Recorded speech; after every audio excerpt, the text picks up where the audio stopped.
What's going on, class? Welcome to another lecture. I hope everybody's doing well today. We got more to talk about in chapter 12, more to talk about in chapter 12 as it relates to the deflection and slope of beams.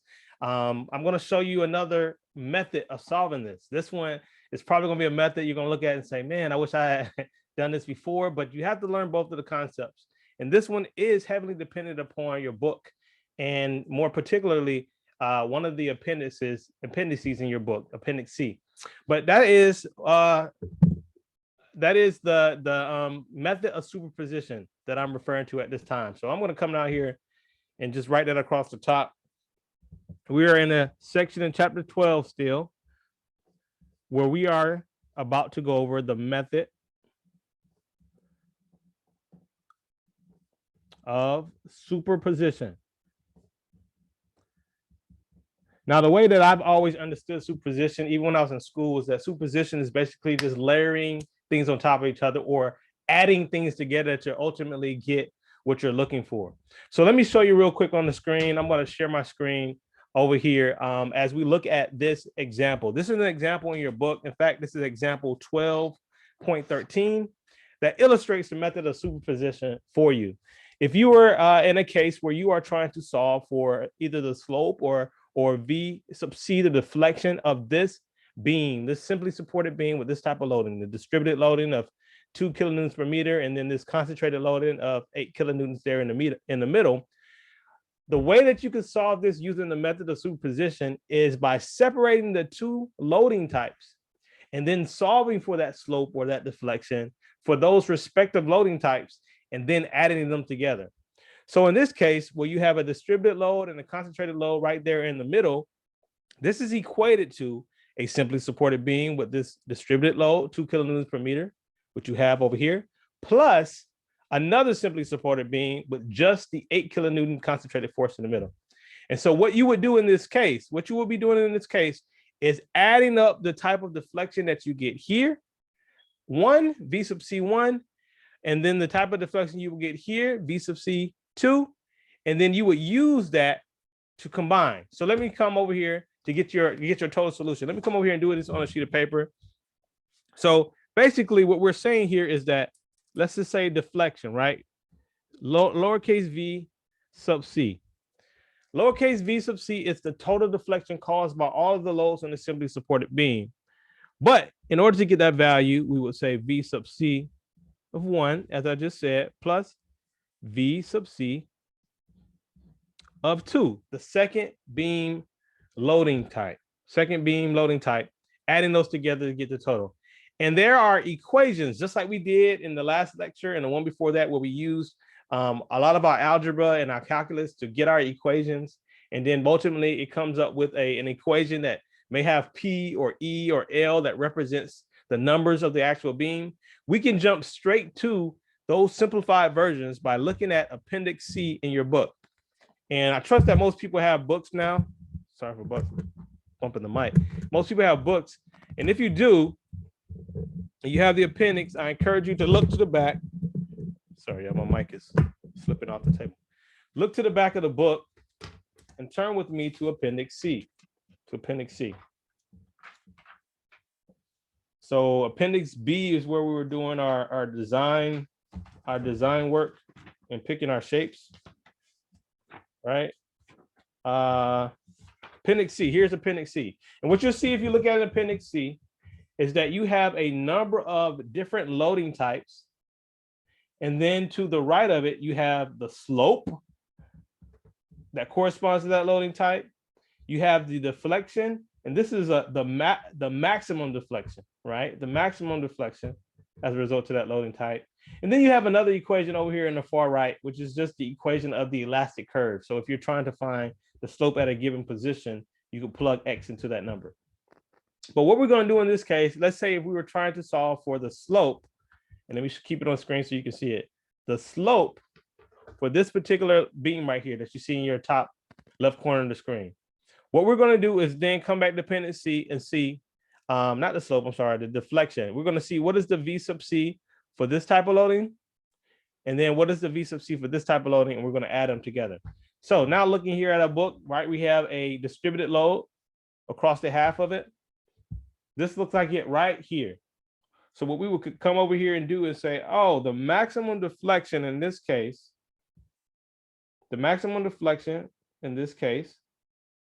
would be negative 5WL4 over 786 EI. That's it. Can y'all see that? They have a couple of other things here. They simplified it here. We're not gonna necessarily do that right there. We're just gonna look at this one right here, right? This is when x equals L over 2. When x equals L over 2, the maximum deflection is negative 5 WL4, 7 over 768 EI. That's for this type of load. Now the next thing is we're going to write that. We're going to write that below. We're going to say that this is equal to 5 WL4 over 786 EI. Now you may notice that it had a negative sign in the back of the book, but that's just recommending that it's going down. So you want to pay attention to what the negative signs are ultimately saying in terms of direction. We're going to go ahead and assume that V is going down. So we're not going to bother for that negative sign. But then the next question is, all right, what is the V, the deflection at L over 2 when it comes to this second loading case? Let's look back at our appendix C. Well, that's the first loading case in appendix C right here, where we have a concentrated load right there in the center of the beam. And right here we see a negative PL cubed over 48 EI. That is the Vmax right there in the center. So we're not going to worry about the negative because we've already assumed that it's going down.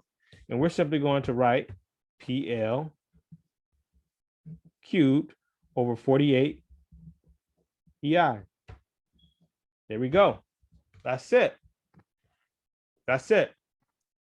So with that being said, what we're able to then do, now that we have this equation using the method of superposition, is simply plug in the numbers, that we have from our example problem right here. So coming over here, 5. What was the W, the distributed load? Well, we can look at that and see that that is 2. What is the L? What was the length of the beam? Well, the length of the beam was 8 meters. So we can put 8 here and raise that to the 4th. I'm not going to bother with the EI because we know that that's basically a constant.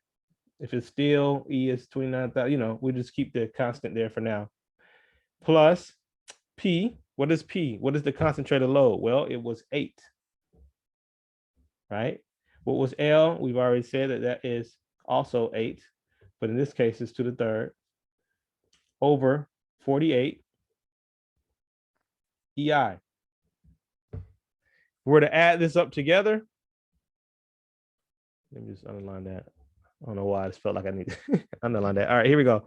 Here is what we would get when we add that together. We would get 139 kilonewtons times meters to the 3rd over EI, keeping EI as a structural property constant.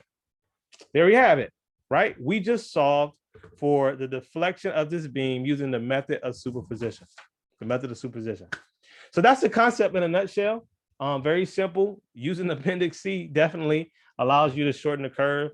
And again, I know we did it some longer ways early on. It was important, of course, for you to understand how to process this and go through it. Also, you're going to see that it can get even tricky when you're doing the method of superposition as well, if you're not clear on what directions things are happening and things of that nature. But what we're going to do right now, we're going to go ahead and jump into an example problem. And we're going to look at problem 12-88. 12-88 will be our first example problem. I'm going to put here on the screen for you. I'll let you take a moment to read that as I change my screen view.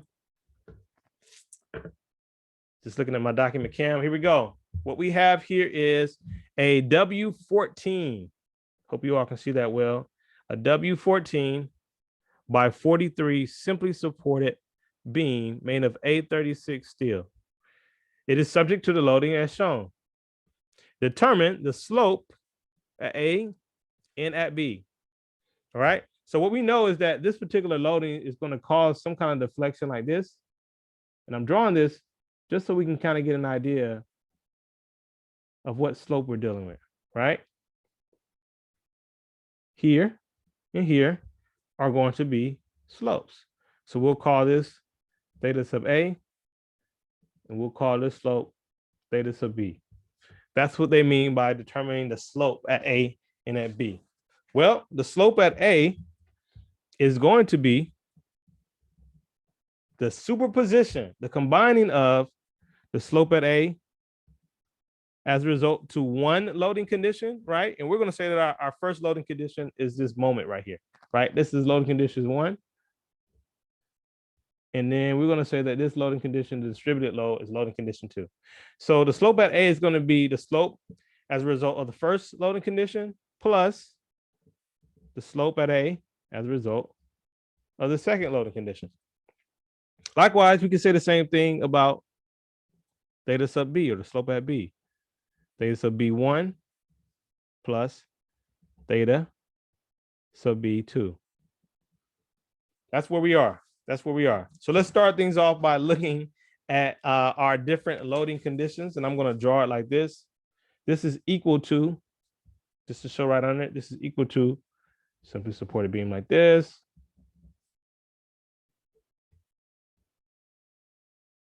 Right, 40 kips foot.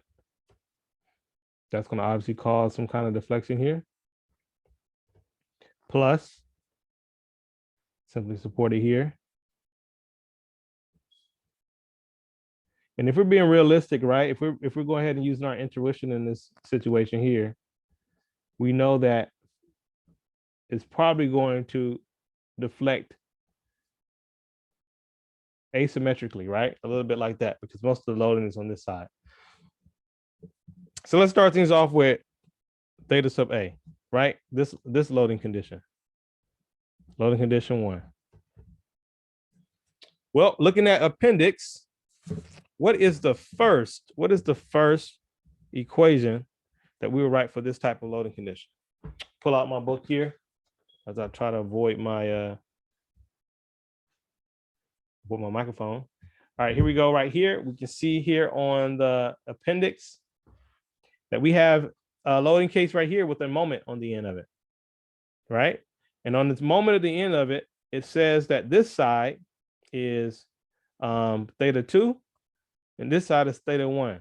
So in our case, just to show you, theta 2 would be the side with the moment on it, and theta 1 would be the side without the moment on it. So theta 2 equation for this case is m sub naught over L over 3 EI. You all see that? M naught over L over 3 EI. That is for B. Well, for A, it's going to be a negative theta naught L over 6 EI. So this is that side, right? And that's the side that we're looking at when we're talking about A. However, one thing you can pay attention to is that this moment is going a different direction than the moment. Oh, is it? Oh, no, it's actually the same direction. So never mind that. So we can keep it going that direction. We know that we're going to consider clockwise being downward. So we can write this. We can write, in this case, M L over 6 EI. As long as our next equation is causing a deflection in the same direction, we can not worry about the negative signs. And let's go ahead and take a look at that right here, right now, right? In this case, we do not see one that has the distributed load on the right side like we do in our case, but we do see it where the distributed load is on this side. So what that then means to us is that since this is giving us an equation for theta 1 where the distributed load is actually right above that angle, should we use that side because it has distributed over, or should we use the side adjacent to where the distributed load is? If you answer adjacent to it, you are correct, because we want to make sure that we find what is the deflection happening to the other side, not where the distributed load is. So instead of looking at theta sub 1, we're going to take the equation of theta sub 2 right here, which says 7WL cubed over 384 EI. So that's what we're going to write here.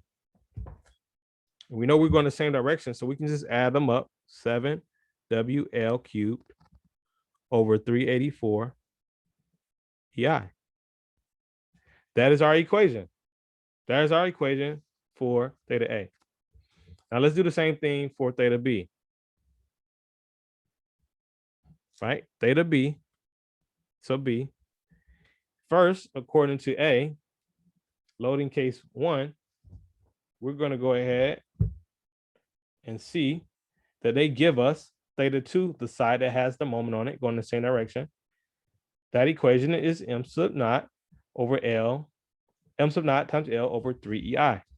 So we're going to say ML over 3EI. Then we're going to also add what is the case for the side that has the distributed load over it, right? And I didn't write this, but obviously this is Kip's foot, 2 Kip foot. Looking at appendix C, this is the side, so we're going to use theta 1. Theta 1 in this case is going the same direction, so we don't necessarily need to worry about that. We're going to put 7.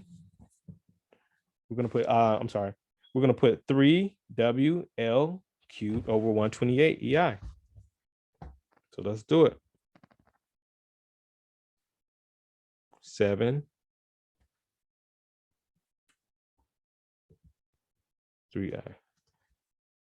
I'm sorry, 1, not the 7, not the 7. I'm sorry, the 3 side. Let me show you back. I did the wrong one. It's the 3WL cubed over 128 EI because it's the side that has the distributed load on it. So let me turn this 7 into a 3. Yeah, I know how that goes when you write with pens. All right, so WL cubed over 128 EI. Boom. So those are our equations for theta sub A and theta sub B. So now all we need to do, now that we have these 2 equations, is now plug in our numbers. We can plug in our numbers. I'm gonna keep it here, try to keep it on the same page. I mean, within the screen so we all can see it together. All right. So theta sub A, and again, we're talking about a W14 times 43, right? This is going to be helpful when we start talking about the moment of inertia and, of course, the fact that the steel has a certain E. But A is going to look like this. A is equal to the moment. Well, that was 40 kips per foot.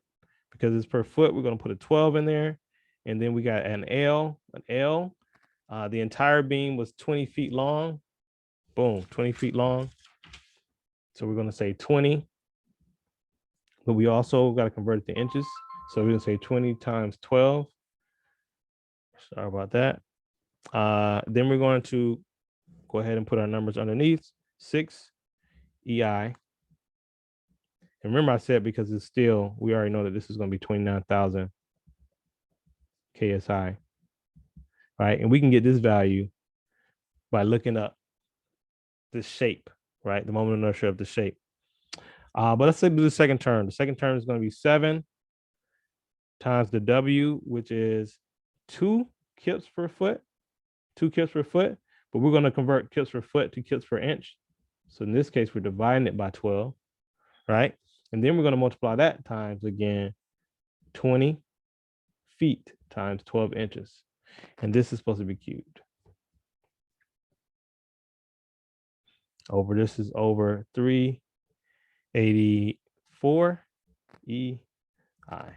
Let me see what I is, right? Look at appendix B, or if you're doing this on your homework assignment, of course you can look it up online or some other chart. And if you get this on an exam or a test, or a quiz or a test, then know that we will give you the information you need for I in that case. But here's what I have: 428 inches to the 4. All right, so now you can run all this. You can run all this and get a value for theta sub A. If you were to do that, plugging in 29,000 KSI, also plugging in 428, you should get a value of 0.00493. Anybody know what units that is? We are dealing with angles, right? So it's not deflection, it's not inches. This unit is in radians, y'all. It's in radians, right? And because it's in radians, we can easily convert it to degrees by simply multiplying it by 180 degrees over pi radians, right? This is the degrees, this is radians.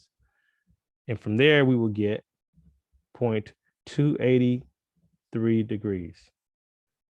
283 degrees. And you need to write this, be able to understand which direction this angle is going, right? You need to be able to understand that since this is theta A, this is A side, you're saying that this angle is going to be going in that direction. That's what that is for. Let's go ahead and plug in. Let's go ahead and plug it in for the next one. For the next one. All right. I trust you all are following along just fine, just fine. So here we go. Theta sub B. Let's plug in.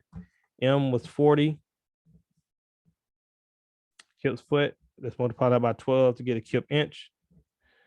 This is 20 times 12.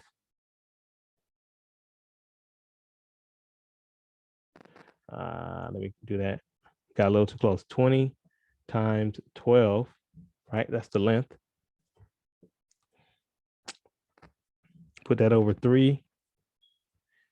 Let me go ahead and plug it in for you this time so you all won't get confused. It's 29,000 KSI. I was 428. That's what I said, right? 428. Next term plus 3 times W, which is 2 kilonewtons per foot. We're going to convert that to inches. Times L, 20 times 12 cubed over 128. Again, we're going to say 29,000 pound 428. And if you run that in our calculator, take a moment, pause if you must, to make sure we are on the same page. What you should get is 0.07444 radians, right? That's theta sub B. Multiply that by 180 degrees over pi radians. And what that should give you is 427 degrees. Last question, which direction should this angle go? In this case, we knew that the angle of theta was going that way. Well, in B, we know that the angle is going that way, right? So we can just simply write this little arrow right here for theta sub B. Right, so those are our answers to the question of the problem 12-88. And we determined the slope at A and at B using the method of superposition, the method of superposition. Slide this up again so you all can see those numbers.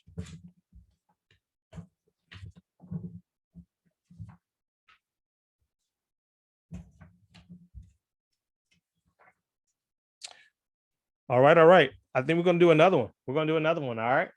To make sure you all are comfortable with this. We're going to do another one. Again, this method really just depends on getting a hold of Appendix C and being able to understand how you're interpreting it, because Appendix C isn't going to have every exact loading condition that you've ever encountered or that you will ever encounter, but it will have enough for you to be able to determine which equations you should use for your situation. So this next example problem that we're going to do is 12-91. 12-91. Get that ready to go. And we're going to read that out loud. Of course, underlining things that we are interested in. So it says the W24 by 104 A36 steel beam. First of all, they already told us how we're going to find out what our E and our I is. Boom, we know E is 29,000. Our I is, just look up that shape and see what the moment of inertia for that shape is in Appendix B or whatever chart you have available. It says it is used to support a uniformly distributed load. So we got a load right here and a concentrated force, which is at its end. So we have this 5 kips here and we have this 2 kips per foot, which are 2 different loading conditions. That's the 2. If the force acts at an angle, that's a little monkey wrench there. We'll show you how to do that. If the force acts at an angle with the vertical as shown, determine the horizontal and vertical displacement. So they want both types of displacement at A. Here's A. They want the horizontal and the vertical displacement at A. So let's go ahead and show you really quick what superposition, what 2 different loading conditions we're going to be dealing with for superposition. All right. Let's stay there and say, all right, we're going to have a cantilever here, right? The first loading condition is obviously this distributed load. Boom, boom, boom, boom, right? And that distributed load is going to want to create a deflection here. And because we know what we're going to be doing, we're going to go ahead and say that this is V sub A based on loading condition 1. Next, we're going to say, all right, there is another loading condition that we see in our problem. And it is not the distributed load.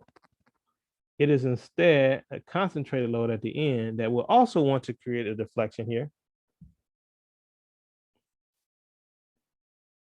And we're going to go ahead and just draw it as a vertical, right?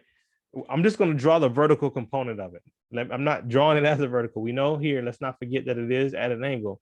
But to help us understand the deflection here going downward, we're going to just look at, for now, the vertical component and call that the displacement at A of loading case 2. So the equation that we're dealing with here is V sub A is V sub A according to load case 1 plus V sub A according to load case 2. Here is the straightforward part, right? What is the straightforward part? That is going to Appendix B and looking at what type of displacement equations do we have for an end, a cantilever end that we have in our case here. We found that page. Boom, that's actually on the second page of Appendix C. So we have one here. Boom, we have a vertical displacement here as a result of a distributed load. And this one is pretty straightforward. We see WL4 over 8 EI. So that's what we're going to write first. Let's write that. WL to the 4th over 8 EI. All right, we're gonna always assume, not always, but we're assuming very clearly that it's going to be displacing down. So we won't get too caught up on our signs. And then we have a concentrated load right here on the end. This is a vertically displaced, a vertical concentrated load. So we're going to just use the vertical component. But ultimately, we know that this maximum displacement is going to be PL cubed over 3 EI. It's going down. So we'll just say P plus, we'll add it, PL cubed over 3 EI. So let's start there. Let's go ahead and see if we can run this really quick, calculate it without much issues. W, the distributed load, is 2 kips per foot, right? So we're going to say 2 kips per foot. We're going to divide it by 12 to make it kips per inch. Keep our standard units together. L to the 4th. The length of this is 10 feet. So we're going to be saying 10 feet times 12, keeping our standards again together, over 8 EI. And we're going to go, and in case you're wondering, this I, when you look it up on your charts or in your Appendix B, this I is about the x-axis, right? This I is about the x-axis. You want to think about it like this. Here's our I beam.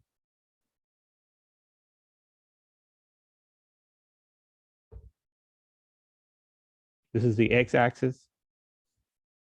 Obviously, you all know that's the y-axis. When you're looking for the moment of inertia about something that's going to be bending, it's going to be bending downward. All right, it's going to be bending downward. That means that it's going to have to resist the moment of inertia about the x-axis. We were talking about the vertical displacement, right?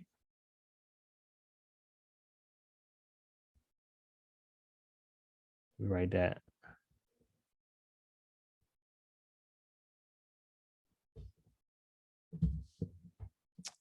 Didn't realize I was out of frame. Okay, there we go. The vertical displacement. All right, stop. That's x-axis. If something's going to be bending downward, it's going to be rotated by the x-axis. So this is here. This is what we're using right here. All right, this is the next one, P. Now P, we know that this is 5 kips at an angle. This is 5 kips at an angle. But for P, we want to know the vertical component. How do we know the vertical component? Well, we know that this is a 3, 4, 5 triangle. So it's basically 4 over 5 times the resultant, which is 5. So those are going to cancel out. So it's really just going to be 4. But I'm going to keep that there so you all can see what we're working with. And then the length, L, 10 times 12 cubed, all over 3 EI. 3 EI, XS. We know that E is what? If we're dealing with steel and we're in English units, 29,000 KSI. What is I sub X? Well, if you look at Appendix B, matter of fact, I'm gonna put that on the screen now, just for the sake of it. W24104. That is actually the first shape. Oh, sorry, first shape in Appendix B. W24 by 104 coming over here, x-axis, I 3100. So that is what I sub X is.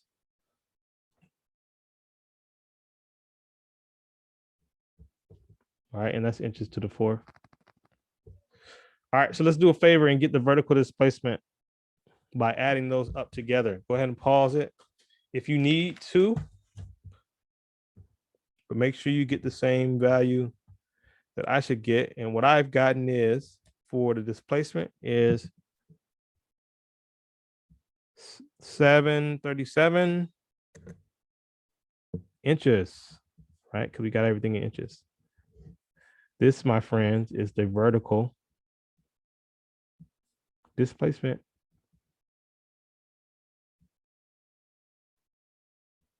Vertical displacement at A. At A. But have we solved the problem yet? Have we solved the entire problem yet? Well, it says find the horizontal and the vertical. So we've just taken care of the vertical. That's pretty easy. Make sure we use our correct equations and just simply take the vertical component of this angled force. But now we need to engage the process of finding the horizontal displacement. And so that's now looking at it as if, I'm just going to draw this down here. I'll say for horizontal displacement, we're going to look at it as if the horizontal component is producing a force like that at A. All right. So let me switch up my pieces of paper here. And matter of fact, let me draw this here. What is the horizontal component, right? We know that the vertical component here was 4 over 5 times 5. The horizontal component is going to be 3 over 5 times 5, right? So these are going to cancel out just like those cancel out, and they ended up at 4. So this is just going to be 3 kips. So let me draw that on another sheet of paper.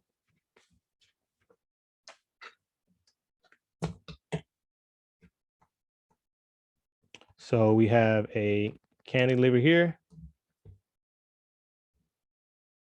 Because of the horizontal component, we have 3 kips coming out of there. Now let's see if appendix C has an equation for us in this case. All right. Well, because this is still technically a concentrated load, we will still come back here and look at the equation for the concentrated load. And the concentrated load still gives us an equation of PL cubed over 3EI. Is it not? That is correct. So we're still looking at V, the displacement at V, and remember we're talking about horizontal at this place at this point, is equal to P L cubed over 3 EI. There you have it, right? And so here's where the difference is made. Here's where the difference is made. We still know that P is just going to be the horizontal component. So we're going to say 3 kips. L is still the length of the beam, which is 10 feet times 12 to convert it to inches cubed. 3, still the number, part of the equation. E is still going to be 29,000 KSI because it's still steel. But the I in this case is going to change. Instead of this being I about the x-axis, in this case, it's going to be I about the y-axis. I about the y-axis. And what was our shape again? W24. W24 by 104. That's our shape. So let's see what I about the y-axis is for this shape. Appendix B, or your steel manual, or all viable sources. And in this case, W24, 104, I about the y-axis is 259, 259. That's where we are. So we're going to write 259. Now, we can go ahead and find this. Again, this is for horizontal. Multiply that through. Make sure you can concur with what my calculator says. I hope we are on the same page, or at least our calculators are. And the value I have here is 0.23. What was the standard unit? Inches. So this is our value for the horizontal displacement at A. And this is our value for the vertical displacement at A. And that, my friends, is the answer to 12-91. I hope that you all have been able to kind of grasp the method of superposition as a method of solving for the slope and displacement. The first example we did was slope. We sometimes had to make adjustments. Just always know what the direction is and know where the load is placed in the appendix versus what you actually have, so you can use the right equation. And in this case, you saw us deal with vertical and horizontal displacement, which can change depending on how the load is applied. And the moment of inertia used can change. So with that being said, that will conclude our lecture for today. Feel free to take a stab at it. Reach out to me if you have any questions. And all the best on your next assignments and exams. Peace.